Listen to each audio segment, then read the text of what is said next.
Sudden ಆಗಿ ನನ್ನ friend call ಮಾಡಿ ನಂಗೆ ತುಂಬಾ ಸ್ಟ್ರೆಸ್ ಆಗ್ತಿದೆ, ನಿದ್ದೆ ಬರ್ತಿಲ್ಲ, ಬಾಡಿ ತುಂಬಾ ಪೇನ್ ಆಗ್ತಿದೆ. ಆದ್ರೆ ಉಸಿರಾಡೋದಕ್ಕೂ ಕಷ್ಟ ಆಗ್ತಿದೆ, ಉಸಿರಾಡೋದಕ್ಕೆ ಆಗ್ತಿಲ್ಲ, ಏನ್ ಮಾಡೋದು ಅಂತ ಗೊತ್ತಾಗ್ತಿಲ್ಲ ಅಂದ್ಲು. ಆ ಟೈಮಲ್ಲಿ ಬಿಸಿ ಇದ್ದಿದ್ರಿಂದ ನಾನು ಕಾಲ್ ಕಟ್ ಮಾಡ್ಬೇಕಾಯ್ತು. ನೆಕ್ಸ್ಟ್ 2 ಅವರ್ಸ್ ಬಿಟ್ಕೊಂಡು ಕಾಲ್ ಮಾಡಿದ್ಲು. ನಂಗೆ ಆಶ್ಚರ್ಯ ಆಯ್ತು. ಯಾಕಂದ್ರೆ ಇವಳು ಅಷ್ಟೊಂದು ಕಾಲ್ ಮಾಡೋದಿಲ್ಲ, ಹಾಗೆ ಸೈಕಾಲಜಿಕಲಿ ಏನು ಕೇಳೋದಿಲ್ಲ, ಇದ್ಯಾಕೆ ತಿರ್ಗಾ ಕಾಲ್ ಮಾಡ್ತಿದ್ದಾಳೆ ಅಂತ. ಸೊ ಪಿಕ್ ಮಾಡಿದಾಗ ಅದೇ ರೀತಿ ಹೇಳಿದ್ಲು, ಅದನ್ನೇ ಎಕ್ಸ್ಪ್ಲೈನ್ ಮಾಡಿದ್ಲು.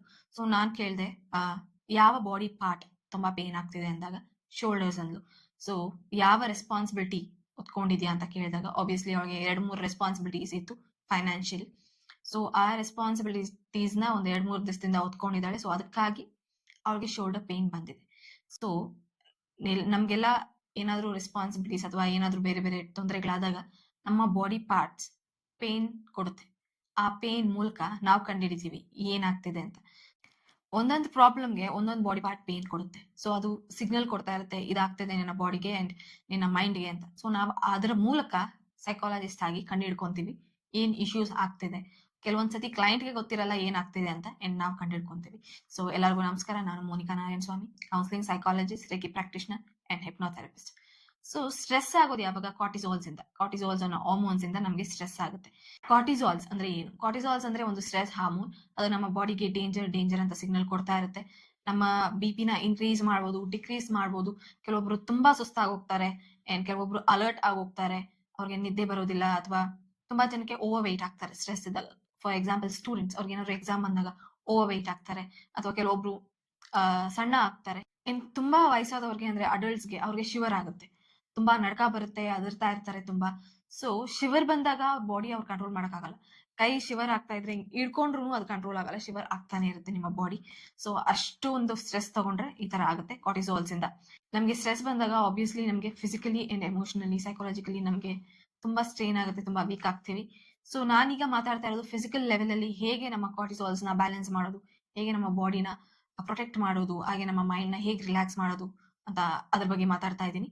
ಸೊ ನಿದ್ದೆ ಫಸ್ಟ್ ಪಾಯಿಂಟ್.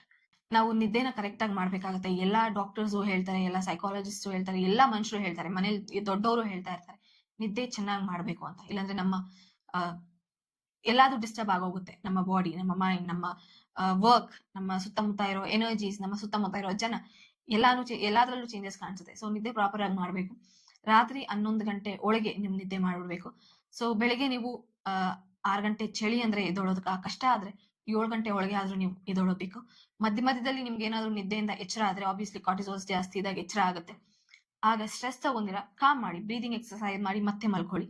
ಸೊ ಯೋಚನೆ ಮಾಡ್ತಾನೆ ಇರಬೇಡಿ, ಸ್ಟ್ರೆಸ್ ಕೊಡ್ತಾನೆ ಇರಬೇಡಿ ನಿಮ್ಮ ಬ್ರೈನ್ಗೆ. ಸೆಕೆಂಡ್ ಪಾಯಿಂಟ್ ಏನಂದ್ರೆ ನಿಮ್ಮ ಬಾಡಿಗೆ ಎಕ್ಸರ್ಸೈಸ್ ಮಾಡಿಸ್ಬೇಕು. ಅಂದ್ರೆ ನೀವು ಯೋಗ ಮಾಡ್ಬೋದು, ಬ್ರೀದಿಂಗ್ ಎಕ್ಸರ್ಸೈಸ್ ಮಾಡ್ಬೋದು, ಮೂವ್ಮೆಂಟ್ ಆಗ್ಬೇಕು. ನಿಮ್ಗೆ ಒಂದೇ ಜಾಗದಲ್ಲಿ ಕುತ್ಕೊಂಡ್ಬಿಡ್ಬೇಕು ಅನ್ಸುತ್ತೆ, ಬಟ್ ನೀವು ನಿಮ್ಮ ಬಾಡಿನ ಮೂವ್ ಮಾಡ್ಬೇಕು, ಶೇಕ್ ಮಾಡ್ಬೇಕು, ಅಂಡ್ ಬರೀ ಕಾಲಲ್ಲಿ ನೆಲದ ಮೇಲೆ ನಡಿಬೇಕು. ಆಲ್ಸೋ ನನ್ನ ಸ್ಟ್ರೆಸ್ ನ ನಾನು ಹೇಗೆ ಕಮ್ಮಿ ಮಾಡ್ಕೊಂಡಿದ್ದೆ ಅಂದ್ರೆ, ಬೆಳಗ್ಗೆ ಹೊತ್ತು ಸೂರ್ಯನ ಮುಂದೆ ಹೋಗಿ ನಿಂತ್ಕೊಂಡು ಕಣ್ ಮುಚ್ಕೊಂಡಿದ್ದಾಗ ನಿಮ್ಗೆ ಇಲ್ಲಿ ತುಂಬಾನೇ ಗೋಲ್ಡನ್ ಲೈಟ್ ಪಾಸ್ ಆಗುತ್ತೆ, ರಿಲ್ಯಾಕ್ಸ್ ಆಗುತ್ತೆ. ಸೊ ಸ್ಟ್ರೆಸ್ ಬಂದಾಗ ತುಂಬಾ ಎಫೆಕ್ಟ್ ಆಗೋ ಸಿಸ್ಟಮ್ ಯಾವ್ದಂದ್ರೆ ನರ್ವಸ್ ಸಿಸ್ಟಮ್ ನಮ್ಮ ಬಾಡಿಲಿ.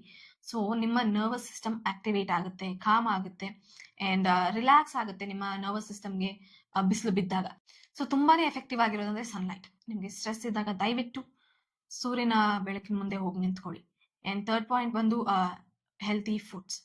ನೀವು ಕರೆಕ್ಟ್ ಆಗಿ ನಿಮ್ಮ ಊಟನ ಬೆಳಗ್ಗೆ, ಮಧ್ಯಾಹ್ನ, ಸಾಯಂಕಾಲ ಯಾವ ಟೈಮಲ್ಲಿ ಮಾಡ್ಬೇಕು ಅನ್ಕೊಂಡಿದ್ರು ಆ ಟೈಮಲ್ಲಿ ಮಾಡಿ.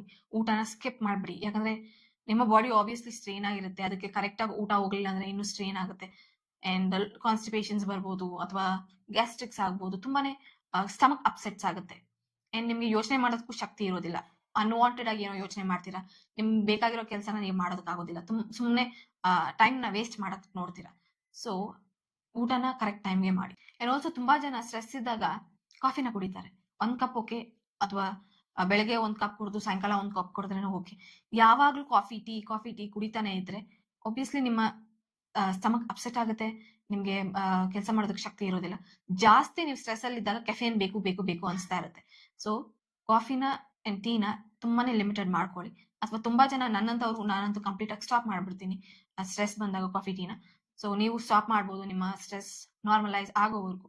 ಸೊ ಫೋರ್ತ್ ಪಾಯಿಂಟ್ ಏನಂದ್ರೆ, ಎಲ್ಲದಕ್ಕೂ ನಾವು ರಶ್ ಮಾಡ್ತೀವಿ. ನಮ್ ಬಾಡಿ ಶಿವರ್ ಆಗ್ತಿದ್ದಾಗ ನಮ್ಗೆ ಏನಾದ್ರು ಒಂದ್ ಕೆಲಸ ಬಂದಾಗ ಏನ್ ಮಾಡ್ತೀವಿ, ಪಟ ಅಂತ ಮಾಡ್ಬಿಡಕ್ ನೋಡ್ತೀವಿ. ಬಟ್ ಅದಾಗೋದಿಲ್ಲ. ಏನಾದ್ರು ಬೀಳ್ಸ್ತೀವಿ ಅಥವಾ ನಮ್ಮ ತೊದಲ್ತೀವಿ ಏನಾದ್ರು ಮಾತಾಡ್ಬೇಕಂದ್ರೆ, ಅಥವಾ ನಮ್ಮ ಬಾಡಿ ಕರೆಕ್ಟ್ ಆಗಿ ಅದಕ್ಕೆ ಕೋಆರ್ಡಿನೇಟ್ ಮಾಡ್ತಿರಲ್ಲ. ಸೊ ಏನೇ ಆದ್ರೂ ಪರವಾಗಿಲ್ಲ, ನಿಮ್ಗೆ ಸ್ಟ್ರೆಸ್ ಕೊಡ್ತಿದೆ ಅಂದ್ರೆ ಅದನ್ನ ಬಿಟ್ಬಿಡಿ, ಕೈಲಿ ಹಿಡ್ಕೊಂಬೇಡಿ ಅಥವಾ ಕೆಲಸನ ಮಾಡೋದಕ್ಕೆ ಹೋಗ್ಬೇಡಿ. ನಿಮ್ಗೆ ಸ್ಲೋ ಆಗಾದ್ರೆ ಸ್ಲೋ ಆಗಿ ಮಾಡ್ಕೊಂಡು ಹೋಗಿ, ರಶ್ ಮಾಡ್ಬೇಡಿ, ಆಗ್ಬಿಡ್ಬೇಕು ಅಂತ. ಅದರಿಂದ ಇನ್ನೂ ತೊಂದರೆ ಆಗುತ್ತೆ ಹೊತ್ತು ಬೇಗ ಕೆಲಸ ಆಗೋದಿಲ್ಲ ಅಲ್ವಾ. ಸೊ ಏನೇ ಆದ್ರೂ ಯೋಚನೆ ಮಾಡ್ಕೊಂಡು ಮಾಡಿ. ನಿಮ್ಗೆ ಗೊತ್ತು ಈಗ ನಿಮ್ಗೆ ಸ್ಟ್ರೆಸ್ ಇದೆ ಅಂತ. ಸೊ ಸ್ಟ್ರೆಸ್ ಇದೆ ಅಂತ ಗೊತ್ತಾಗದಾಗ ನೀವೇನ್ ಮಾಡ್ಬೇಕು, ಪ್ಲಾನ್ ಮಾಡಿರ್ತೀರ, ಆ ಪ್ಲಾನ್ ನ ನೀವು ಇಂಪ್ಲಿಮೆಂಟ್ ಮಾಡ್ಕೊಬಹುದು. ಸೊ ಜಾಸ್ತಿ ರಶ್ ಮಾಡಬೇಡಿ ಎಲ್ಲದಕ್ಕೂ, ಅದಾಗ್ಬಿಡ್ಬೇಕು ಇದಾಗ್ಬಿಡ್ಬೇಕಂತ. ಆಬ್ವಿಯಸ್ಲಿ ಆ ಕೆಲಸ ಆಗೋದಿಲ್ಲ. ಯಾಕಂದ್ರೆ ನೀವು ಅದಕ್ಕೆ ಕರೆಕ್ಟ್ ಆಗಿ ಕೋಆರ್ಡಿನೇಟ್ ಮಾಡ್ತಿರಲ್ಲ, ಅಥವಾ ಎಡವಟ್ ಮಾಡ್ಕೊಂತ ಇರ್ತೀರಾ, ಅಥವಾ ಇನ್ನೂ ಹಾಳು ಮಾಡ್ಕೊಂತ ಇರ್ತೀರಾ. ಸೊ ನಿಮ್ಗೆ ಸ್ಟ್ರೆಸ್ ಇದ್ದಾಗ, ಏನಾದ್ರು ಕೆಲಸ ಇದ್ದಾಗ ಕಾಮ್ ಆಗಿ ಮಾಡಿ. ಪರವಾಗಿಲ್ಲ, ಲೇಟ್ ಆದ್ರೂ ಪರವಾಗಿಲ್ಲ, ನಾನು ನಿಧಾನಕ್ಕೆ ಮಾಡ್ತೀನಿ ಅಂತ ಯೋಚನೆ ಮಾಡಿ ತಾಳ್ಮೆಯಿಂದ ಮಾಡಿ. ಸೊ 5th ಪಾಯಿಂಟ್ ತುಂಬಾನೇ ಇಂಪಾರ್ಟೆಂಟ್ ಪಾಯಿಂಟ್. ನನ್ನ ಸ್ಟ್ರೆಸ್ ಈ 2 ಪಾಯಿಂಟ್ ಇಂದ ಕಮ್ಮಿ ಆಯ್ತು. ಏನಂದ್ರೆ ಒಂದು ಸನ್ಲೈಟ್ ಅಂಡ್ ಇನ್ನೊಂದು ಈ ಪಾಯಿಂಟ್ ಬ್ರೀದಿಂಗ್ ಎಕ್ಸರ್ಸೈಸ್. ಏನಂದ್ರೆ ನಮ್ಗೆ ಸ್ಟ್ರೆಸ್ ಇದ್ದಾಗ ನಮ್ಮ ನರ್ವಸ್ ಸಿಸ್ಟಮ್ ಕಾಮ್ ಆಗ್ಬೇಕು. ಮೇನ್ ಆಗಿ ಕಾಮ್ ಆಗಬೇಕಾಗಿರೋದೇ ನಮ್ಮ ನರ್ವಸ್ ಸಿಸ್ಟಮ್.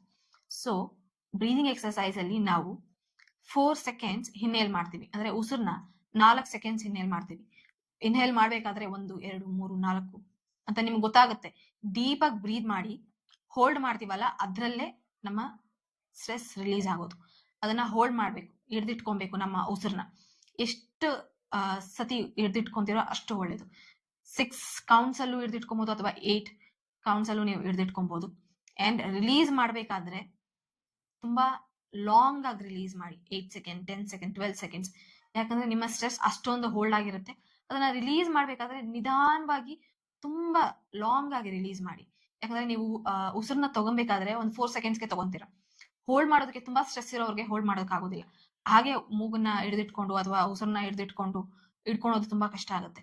ಸೊ ರಿಲೀಸ್ ಮಾಡ್ಬೇಕಾದ್ರೆ ನೀವು ತುಂಬಾ ದೀರ್ಘವಾಗಿ ರಿಲೀಸ್ ಮಾಡಿ. ತುಂಬಾ ಲಾಂಗ್ ಆಗಿ ಟೈಮ್ ಹಿಡಿಯುತ್ತೆ, ಪರವಾಗಿಲ್ಲ. ರಿಲೀಸ್ ಮಾಡಿದಾಗ ನಿಮಗೆ ಕಾಮ್ ಆಗುತ್ತೆ. ನಮ್ಗೆ ಸ್ಟ್ರೆಸ್ ಹೋಗೋದೇ ನಮ್ಮ ಬ್ರೀದಿಂಗ್ ನ ಹಿಡಿದಿಟ್ಕೊಂಡಾಗ, ಬ್ರೆತ್ ನ ಹಿಡಿದಿಟ್ಕೊಂಡಾಗ. ಸೊ ನಿಮ್ಮ ಬ್ರೆತ್ ನ ಎಷ್ಟು ಲಾಂಗ್ ಆಗಿ ಹಿಡಿದಿಟ್ಕೊಂತೀರೋ ಅಷ್ಟು ಒಳ್ಳೇದು. ಸೊ ಈ ಬ್ರೀದಿಂಗ್ ಎಕ್ಸರ್ಸೈಸ್ ನ 4 6 8 ಮೆಥಡ್ ಅಂತ ಕರೀತಾರೆ. ನೀವು ಇದನ್ನ ಸ್ಟ್ರೆಸ್ ಇದ್ದಾಗ, ಆಂಗ್ಸೈಟಿ ಬಂದಾಗ, ಟ್ರಾಮಾ ಆದಾಗ, ಏನೇ ನೀವು ಅನ್ಬ್ಯಾಲೆನ್ಸ್ಡ್ ಆಗಿದ್ದಾಗ ಇದನ್ನ ಮಾಡಿದ್ರೆ ನಿಜವಾಗ್ಲೂ ನಿಮ್ಮ ಬಾಡಿ, ನಿಮ್ಮ ಮೈಂಡ್ ಕಮ್ ಆಗುತ್ತೆ. ಸೊ ನಾನು ಇದನ್ನ ಹೇಳಿದ್ದು ಫಿಸಿಕಲ್ ಲೆವೆಲ್ ಅಲ್ಲಿ ನಿಮ್ಮ ಸ್ಟ್ರೆಸ್ ನ ಹೇಗೆ ಹೀಲ್ ಮಾಡ್ಕೊಬಹುದು ಅಂತ. ಸೊ ಈ ವಿಡಿಯೋ ನಿಮ್ಗೆ ಯೂಸ್ಫುಲ್ ಆಗಿದ್ರೆ ದಯವಿಟ್ಟು ಸಬ್ಸ್ಕ್ರೈಬ್ ಮಾಡಿ, ಲೈಕ್ ಮಾಡಿ, ಅಂಡ್ ಆಲ್ಸೋ ಕಮೆಂಟ್ ಮಾಡಿ ನಿಮ್ಗೆ ಏನಾದ್ರು ಡೌಟ್ಸ್ ಇದ್ರೆ. ನೆಕ್ಸ್ಟ್ ವಿಡಿಯೋದಲ್ಲಿ ನಾನು ಎಮೋಷನಲಿ ಹೇಗೆ ನಿಮ್ಮ ಸ್ಟ್ರೆಸ್ ನ ಬ್ಯಾಲೆನ್ಸ್ ಮಾಡೋದು ಅಂತ ಅದ್ರ ಬಗ್ಗೆ ಮಾತಾಡ್ತೀನಿ.